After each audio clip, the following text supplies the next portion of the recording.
किल्ल्याची तटबंदी बघून विचारात पडलोय, कसं काय पॉसिबल होतं. म्हणजे जिथे माणूस जाणं शक्य नाही तिथे एवढी मोठी मोठी तटबंदी बांधून काढलेली आहे. छत्रपती शिवाजी महाराज की जय. स्वराज्याची दुसरी राजधानी दुर्गेश्वर किल्ले रायगड.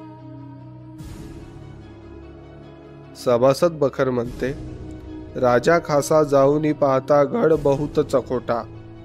चौतर्फा गडाचे कडे तासिल्याप्रमाणे 1.5 गाव उंच. पर्जन्यकाळी कडियावर गवत उगवत नाही आणि दोंडा तासीव एकच आहे.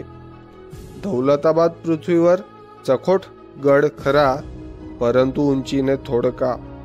असे देखून बहुत संतुष्ट झाले आणि बोलिले राजे, तख्तास जागा हाच गड करावा. तर सुप्रभात मंडळी, आता वाजल्या सकाळचे 5:30. मी झालोय रेडी. तर मी 4:30ला उठलो होतो, तर रेडी झालो आणि आता निघालेलो रायगडाच्या दिशेने. तर माझं जे आजचं टार्गेट आहे, तर सूर्य उदय व्हायच्या आधी मला गडाच्या महादरवाजापर्यंत पोचायचं आहे. त्यामुळे मी सकाळी लवकर उठलो. तर काळकुट्टा अंधार आहे चोहीकडे आणि मजा येत आहे आणि वाटत नाही हिवाळा चालू आहे म्हणून. गरमी पुष्कळ होत आहे. तर रायगड किल्ल्याची जी उंची आहे ते आहे 2700 फूट आणि टोटल ज्या पायऱ्या आहे ज्या आपण समोरून चढतो, कारण की पाठीमागून रोपवे आहे, तर समोरून चढायला ज्या पायऱ्या आहेत त्या जवळपास 2000 पायऱ्या आहेत. रायगड हा स्वर्ग आहे आणि स्वर्गात जायचा रस्ता खूप कठीण आहे. हालत डाऊन झालेली आहे. 45 मिनिटं झाले चालतोय आणि निम्म्यापर्यंत सुद्धा पोहोचलेलं नाही आणखी. रायगडाचे जुने नाव रायरी. गडाचा विस्तार प्रचंड. समुद्र सपाटीपासून उंची सुमारे 2900 फूट इतकी आहे. तर रायगड किल्ल्याला टोटल 15 नावे आहेत. त्यापैकी रायगड, रायरी, शिवलंका, पूर्वेकडील जिब्राटल अशी अनेकशी नावं दिलेली आहेत रायगडाला. तर फायनली स्वर्गाचं द्वार नजरेस पडलेलं आहे आणि खूप भारी वाटत आहे. ऊर भरून आलेला आहे आणि माझ्या पाठीमागे वरती स्वर्गाचं द्वार आहे.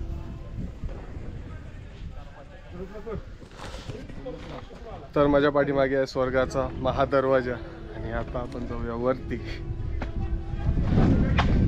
तर तब्बल 1.25 तास लागला मला वरती यायला, पण जाम मजा आलेली आहे आणि घामानी ओलं झालेलं आहे. पण एक वेगळाच रोमांच आहे, एक वेगळाच आनंद आहे, कारण की खूप दिवसाची इच्छा होती रायगडावर यायची आणि फायनली ती पूर्ण झालेली आहे. तर आता आपण आतमध्ये प्रवेश घेतलेला आहे आणि आता पुढे जातोय. तर किल्ल्यावर यायसाठी 25 रुपये तिकीट आहे असं तिथं बोर्ड लिहिलेलं आहे. आता पुढे बघू तिकीट काउंटर कुठे आहे. शत्रूपासून गडाचं रक्षण करायसाठी जे महाद्वार बांधलं, तर त्याचं जे कन्स्ट्रक्शन आहे ते खूप भारी केलं. त्याची जे डिझाईन आहे ते खूप भारी आहे. 90 डिग्रीमध्ये फिरवून पुन्हा 180 डिग्रीमध्ये फिरवलेलं आहे. तर हे आपल्याला इथं बघायला मिळते. तर आपण तिथून एंट्री केलेली होती आणि ते 90 डिग्रीमध्ये फिरून इथे महादरवाजा आहे आणि तिथून पुन्हा आपल्याला 180 डिग्री फिरून असं वरती यावं लागतं. तर अशा प्रकारे काही महादरवाजाची रायगडावर बांधणी करण्यात आलेली आहे. बाजीन पुस्तकामध्ये ज्या टकमक टोकाचा उल्लेख होतो, तर हे टकमक टोक इकडे आहे. तर आता त्या दिशेने चाललेलो आहो मी आणि पाठीमागे मेन वाट आहे. तर त्याला स्किप करून आधी टकमक टोक बघतो आणि त्यानंतर मेन वाटेने किल्ल्याच्या मध्ये जातो.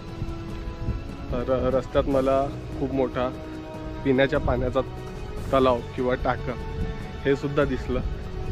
तर त्याबद्दल पुढे सांगतो. आधी टकमक टोक बघून येतो, कारण की टकमक टोकाचा इतिहास खूप रंजक आहे. शिवकाळात जेव्हा मृत्यूची शिक्षा देण्यात येत होती तेव्हा टकमक टोकावरून त्या व्यक्तीला फेकून देण्यात येत होतं खाली. आणि कालांतराने ही जी शिक्षा आहे ते महाराजांनी बंद केली होती, कारण की टकमक टोकाच्या पायथ्याशी एक गाव होतं धनगरवाडी. तर खाली डेड बॉडी पडल्यावर तिथे रानटी प्राणी जात होते, वाघ, सिंहासारखे, आणि त्यामुळे गावकऱ्यांना त्रास होत होता. तर त्या गावचा जो पाटील होता सकाराम, तो रायगडावर आला आणि त्यांनी शिवाजी महाराजांना विनंती केली. तर त्यानंतर टकमक टोकावरून जे मृत्यूची शिक्षा होती, जे ढकलण्यात येत होतं, ते बंद करण्यात आलं होतं. रायगड किल्ल्याचे भौगोलिक स्थान लक्षात घेऊन महाराजांनी या किल्ल्यावरच राजधानी बसविण्याचे निश्चित केले होते. तर माझ्या पाठीमागे आहे ते आहे टकमक टोक, आणि इथून खाली फेकल्यावर त्या व्यक्तीची हालत काय होत असेल, मला वाटतं तो खाली जायच्या आधीच त्याची आत्मावरती जात असेल. की बघून अंगावर शहारे येत आहे, इतकं उंच. तेव्हाच तर गडांचा राजा किंवा राजांचा गड रायगडाला संपर्क गेलेला आहे. हत्ती तलाव. महादरवाजातून पुढे आल्यावर जो तलाव आपल्या नजरेस पडतो तो म्हणजे हत्ती तलाव. गजशाळेतून येणाऱ्या हत्तींच्या स्नानासाठी आणि पिण्यासाठी या तलावातील पाण्याचा उपयोग होत होता. कविभूषण रायगडाचे वर्णन करताना म्हणतात की छत्रपती शिवाजी महाराजांनी सर्व किल्ल्यांचा आधार व विलासस्थान अशा रायगडास आपले वसतिस्थान केले आहे. हा किल्ला इतका प्रचंड आणि विशाल आहे की त्यात तिन्ही लोकीचे वैभव साठविले आहे. सर्व यवनांना जिंकून रायगडावर राजांनी आपली राजधानी केली आहे. गडाची गडस्वामिनी म्हणजेच शिरकाई देवी. हत्ती तलावापासून पुढे चालत आल्यावर आपल्याला शिरकाई देवीचे दर्शन होते. हे मंदिर जुने नसून हे मंदिर लोकमान्य टिळकांच्या काळात मावडकर नावाच्या इंजिनियरने बांधले आहे, परंतु मूर्त ही प्राचीन आहे. शिरकाई माताच्या मंदिरापासून पुढे आल्यावर डाव्या हातावर आपल्याला बघायला मिळते बाजारपेठ, आणि उजव्या हातावर म्हणजेच माझ्या पाठीमागे आहे छत्रपती शिवाजी महाराजांचा पुतळा. तर आधी आपण तिकडे जाऊया, त्यानंतर आपण बघूया बाजारपेठ. तर हा त्या काळचा मॉल आहे आणि इथे सर्वात मोठी बाजारपेठ. कविभूषण छत्रपती शिवाजी महाराजांचं व त्यांच्या गडांचं वर्णन करताना म्हणतात की इंद्रजिमी जंबपर बाळ व सुवंबपर रावण सदंबपर रघुकुल राज है पवनपरी बहापर संभुरती राहपर जो सहस बहापर राम द्विग राज है दावा द्रुमदंडपर चीता मृगझुंडपर भूषण वितुंडपर जैसे मृगराज है तेज तमांसपर कान जिमी कंसपर त्यो मलिच्छ बंसपर शेर शिवराज आहे. तर खूप छान आणि सुंदर असं वर्णन केलेलं आहे छत्रपती शिवाजी महाराजांचं आणि त्यांच्या स्वराज्याचं. तर माझ्या पाठीमागे जो तलाव दिसत आहे तो आहे गंगासागर तलाव. जेव्हा राज्याभिषेकाच्या वेळेस जे पाणी आणलं होतं गागाभट्टांनी, तर ते पाणी उरलेलं या तलावात टाकण्यात आलेलं होतं. आणि मुख्य म्हणजे या तलावासाठी जो दगड काढलेला होता तो दगड किल्ला बांधण्यासाठी वापरण्यात आलेला होता. शिवराज्याभिषेक हा रायगड किल्ल्याने अनुभवलेला सर्वश्रेष्ठ प्रसंग आहे. महाराजांचा राज्याभिषेक म्हणजे महाराष्ट्राचा नव्हे तर भारताच्या इतिहासातील एक लक्षणीय क्षण आहे. तर आता आपण ज्या ठिकाणी आलोय ही अत्यंत महत्त्वाची जागा म्हणजे छत्रपती शिवरायांचा राजदरबार. या राजदरबाराचं छायाचित्र तुम्ही घरामध्ये, शाळेमध्ये, ऑफिसमध्ये पाहिलं असेल की इथे एक ब्रिटिश महाराजांना कॅप काढून मुजरा करतो. त्या इंग्रजाचं नाव आहे इतिहासामध्ये हेनरी ऑक्झेंटर. शिवरायांचा राज्याभिषेक सोहळा इथे झाला. याची तारीख आहे 6 जून 1674 ला. तेव्हा इथे 6000 लोक बसली होती. याच्यावरती छप्पर, मशाली, पैठणी कापड होती. दरबार पूर्ण पॅक होता. आता ओपन आहे. समोर जे छत्र आहे त्याला इतिहासामध्ये बोलतात मेघडंबरी. या मेघडंबरीची स्थापना केली भारताचे 7वे राष्ट्रपती डॉक्टर ज्ञानेजल सिंग. त्याच्या आतमध्ये मूर्ती आहे. 2009 ला बसवले. राजांचे वारसदार कोल्हापूरचे युवराज छत्रपती संभाजीराजे भोसले. राजांच्या प्रतिमेला हार आहे, सांगलीवरनं येतो. शिवप्रतिष्ठान भिडे गुरुजी नाव ऐकलं असेल. पण शिवरायांच्या काळात त्या जागेवरती त्या प्रकारचं 32 मन सोन्याचं सिंहासन होतं. 32 मन म्हणजे 1280 किलो हिऱ्या माणक्याने भरलेलं रत्नजडीत मयूर सिंहासन वितळवलं मोगलाने. त्याचं टोकन नाव इतिकत खान. राजांचं 32 मनाचं सिंहासन. डाव्या बाजूला अष्टप्रधान, उजव्या बाजूला राण्या, राजमाता जिजाऊ महासाहेब, शंभूराजे, राजाराम महाराज, गागाभट्ट आणि इथे 6000 लोक बसली होती. राज्याभिषेकाच्या वेळी महाराज पहाटे 4 ला उठले, स्नान केले, जगदीश्वराला गेले. नगारखान्यासमोर आले. प्रत्येक मावळा शिवाजी महाराजांना मुजरा करायला लागला आणि आपले महाराज तो मुजरा स्वीकारून दरबारामध्ये आले आणि महाराजांनी 32 मनाचं सिंहासन पाहिलं. शिवाजी राजे हिंदवी स्वराज्याची पहिली पायरी चढताच आपल्या आऊसाहेबांना म्हटले की ज्या मावळ्यांच्या जीवावरती हिंदवी स्वराज्याचं स्वप्न आम्ही उभं केलं, अशा या आनंद क्षणाच्या सोहळ्याला आज एकही वीर दरबारात आम्हाला दिसत नाहीये. आऊसाहेब, स्वराज्याची पहिली पायरी म्हणजे माझा तानाजी मालुसरे, आधी लगीन कोंढाण्याचं आणि मग माझ्या रायबाचं, दुसरी पायरी मुरारबाजी, तिसरी पायरी बाजीप्रभू देशपांडे आणि चौथी पायरी म्हणजे माझा प्रतापराव गुजर. महाराज सिंहासनावरती गेले, गागापटणी छत्रपतीला अभिषेक घातला, सनई तुतरे चौघडे वाजले आणि दरबारामध्ये एक शिवगर्जना झाली. तर हीच ती जागा आहे जिथे 6 जून 1674ला मराठ्यांचा राजा छत्रपती झाला होता आणि सिंहासनावर बसले होते.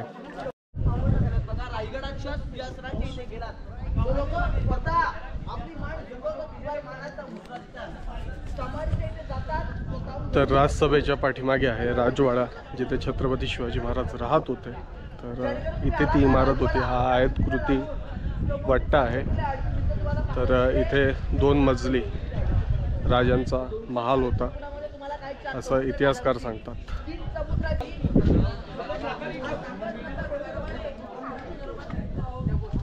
तर छत्रपती शिवाजी महाराजांच्या महालाच्याच पाठीमागे आहे राणी महाल. तर इथे 1, 2, 3 असे आणखी आहेत. आता मी मोजले नाहीत प्रॉपर किती आहेत तर, आणि इथे मला 3-4 इमारती दिसल्या ज्या की राणी महाल आणि दासी महाल होत्या, ज्या की राणींच्या ज्या दासी राहत होत्या त्यांना राहण्यासाठी त्याची सोय करण्यात आलेली होती. तर किल्ला भरपूर मोठा आहे. तुम्हाला हिरकणी स्टोरी माहिती आहे. या गडावरती एक माऊली दूध घेऊन यायची. गडावरती नेम होता 6 वाजले नगारा वाजला की रायगडाचा दरवाजा बंद व्हायचा, महादरवाजा. रोपवेने आला तर हिरकणीचा बुरुज म्हणजे शेवटचे टोक, ते समोर इलेक्ट्रिक पोल दिसतात का, त्याचा शेवटचा बुरुज आहे, तिथे तटबंदी आहे. रात्री 12 वाजता ती माता आपल्या लेकरा करता त्या कड्यावर खाली उतरली. रायगडावर राजधानी ती होती शिवछत्रपतींची आणि कथा सांगतो ऐका अजूनही तेथील हिरकणी बुरुजाची. वसले होते गाव तलासी वालुसरे नावाचे, राहत होते छोटे कुटुंब तेथे गरीब धनगर गवळ्याचे. आई बायको ताना मुलगा कुटुंब होते छोटेसे, शोभत होते हिरा नाव त्या तडपदरगर वालीचे. अव रोज सकाळी हिरा जात असे दूध घेऊन गडावरी, चालत होती उपजीविका त्या लेकीच्या धंद्यावरती. एके दिवशी दूध घालिता हिरा क्षणभर विसावली, ज्याने नाही आले तिच्या कधी सांज वेटवून गेली. सूर्य देवता मावळत झाले बंद गडाचे दरवाजे, मनात व्याली हिरा म्हणाली घरी बाळताने माझे. हात जोडून करीबी नवनी गडकरी खाली जाऊ द्या मला, गडकरी म्हणणे नाही आज्ञा शिवरायांच्या आम्हाला. बाळाच्या आठवेगी माया माऊली बेडी पुसी आणि कडा उतरू धावत जाऊन बाळाला दी घेई कुसी. आतुलने धाडस पाहून महाराज स्तंभित झाले आणि साडी चोळी हिरास देऊन प्रेमा सन्मानित केले. कड्यावरती त्या बुरुजवादीला साक्ष आईच्या प्रेमाचा आणि कथा अजून ऐकू येते. मंडळी, एक आईचं प्रेम आपल्या मुलावरती किती असतं त्या हिराने इतिहासाच्या पानावरती आजरामर केलं. महाराजांनी हिराचा सत्कार केला, साडी चोळी दिली, पंचवीसचा डोंगर असला आणि त्या कड्याचं नाव तरी इतिहासात हिरकणीचा बुरुज. तर ही आहे शिवकालीन बाजारपेठ आणि इथे एकसारखी आपल्याला लांबच लांब दुकानं बघायला मिळतात. पाठीमागे जर बघाल तर खूप लांब आहे आणि बोथ साईड आहे. जसं आजकाल आपण कॉम्प्लेक्स म्हणतो किंवा सुपर मार्केट म्हणतो, तर त्या टाईपमध्ये याची रचना करण्यात आलेली आहे. आणि इथे मोठे मोठे व्यापारी व्यापार करायला यायचे. तर बाजारपेठेतून आपल्याला बघायला मिळते राजसभा, जे की आपल्या पाठीमागे आहे, जे तुम्हाला दिसत असेल. तर त्याची एंट्रन्स आपल्याला बाजारपेठेतूनच बघायला मिळते आणि बाजारपेठ खूप लांब आहे. तर चला बघूया. आणि मेन म्हणजे इथे पण कोरीव काम करण्यात आलेलं आहे, जसं की इथे आपल्याला नागदेवता दिसतात. तर या बाजारपेठेत परकीय व्यापारी म्हणजेच इंटरनॅशनल बिझनेसमॅन ते सुद्धा येत होते बिझनेस करायला. इतकी मोठी ही बाजारपेठ होती. तर आता मी पुढे चाललो आहे छत्रपती शिवाजी महाराजांच्या समाधीकडे. आणि किल्ला खूप मोठा आहे, तेव्हाच स्वराज्याची राजधानी म्हणून त्याला ओळखल्या गेलेलं आहे. अलीकडच्या काळात आपण म्हणत असतो पाणी अडवा पाणी जिरवा, पण छत्रपती शिवाजी महाराजांनी 17व्या शतकात ही संकल्पना अंमलात आणली होती. रायगडावर 84 तलाव आणि पाण्याची टाकी महाराजांनी बनवलेली होती, जेणेकरून 2 वर्ष जरी रायगडावर पाऊस नाही पडला तरी पाण्याची टंचाई भासणार नाही. म्हणजे महाराजांची विचारशक्ती किती अद्भुत होती हे आपल्याला बघायला मिळते. रायगड किल्ल्याची परकीय सत्तांकडून नासधूस करण्यात आलेली आहे, नाहीतर स्थापत्यकलेचं एक उत्तम उदाहरण म्हटलं तर रायगड किल्ला आपल्याला बघायला मिळतो. बाजारपेठेच्या खालच्या बाजूला म्हणजेच पूर्वेकडील उतारावर ब्राह्मण वस्तीचे अवशेष आपल्याला बघायला मिळतात. आणि तेथून पुढे गेल्यावर जे आपल्याला भव्य मंदिर दिसते ते म्हणजे महादेवाचे, अर्थातच जगदीश्वराचे. जगदीश्वर मंदिराच्या प्रवेश दरवाजाच्या पायरीवर एक शिलालेख आहे, तो म्हणजे सेवेचे ठाई तत्पर हिरोजी इंदोडकर. मंदिरासमोर नंदीची एक भव्य आणि सुबक मूर्ती आहे, पण सध्या ही मूर्ती भग्नावस्थेत आहे.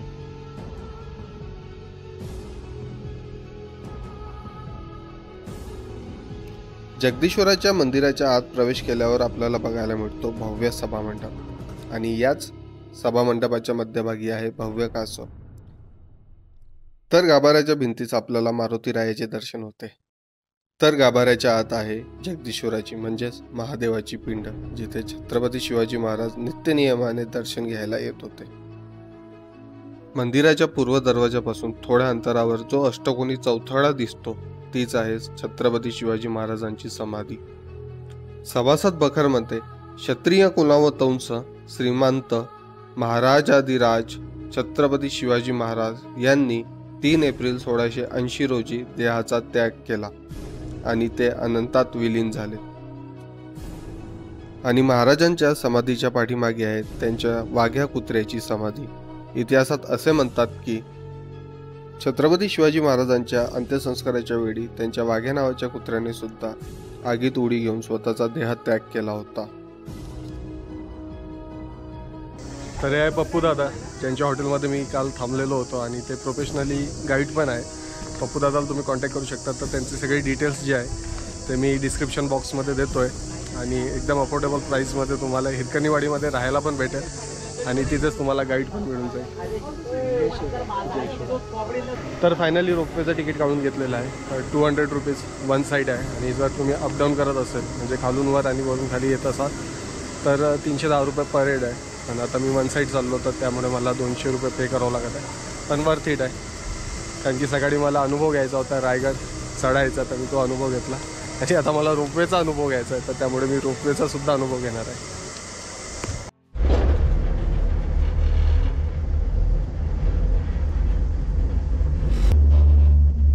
तर रोपवेमध्ये एकटा आहे, भारी मजा येते याच्यात, पण हा एक वेगळाच अनुभव आहे. थोडीफार भीती वाटत आहे, पण तेवढा आपण मॅनेज करू घेऊ. आता ऑल इज वेल.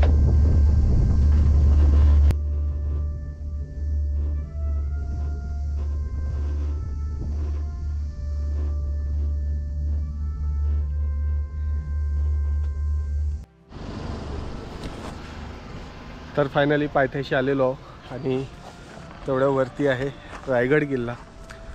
तर सकाळी जाताना काही वाटलं नव्हतं, पण जेव्हा आता वरती बघतो तर वाटते खूप उंच आहे म्हणून. पण फायनली रायगडाचं दर्शन झालं, छत्रपती शिवाजी महाराजांचं सिंहासन बघितलं, आणि छत्रपती शिवाजी महाराजांचा किल्ला बघितला. तर चला आता पाचाडच्या दिशेने जाऊया. तर मी आता आलो आहे पाचाडला, आणि पाचाडला आहे राजमाता महासाहेब जिजाऊ मातांची समाधी, जे की मेन रोडवरच आहे, आपल्याला मुख्य रस्त्यावर बघायला मिळते. तर चला आता आतमध्ये जाऊ आणि दर्शन घेऊ, आणि नंतर निघू आपण पुण्याच्या दिशेने. तर पाचाड हे गाव रायगड पुणे रोडवर येते, आणि समाधी जी आहे ते मुख्य रस्त्यावरच आहे, तर आपल्याला कुठे जावं लागत नाही. स्वराज्य जननी राष्ट्रमाता राजमाता जिजाऊ यांनी 17 जून 1674 रोजी अखेरचा श्वास घेतला. तर माँसाहेब जिजाऊंच्या समाधीचं दर्शन घेऊन आता वेळ झाली आहे सह्याद्रीची आज्ञा घ्यायची. तर आता आपण इथून निघूया, आणि हा व्हिडिओ आपण इथेच एंड करूया.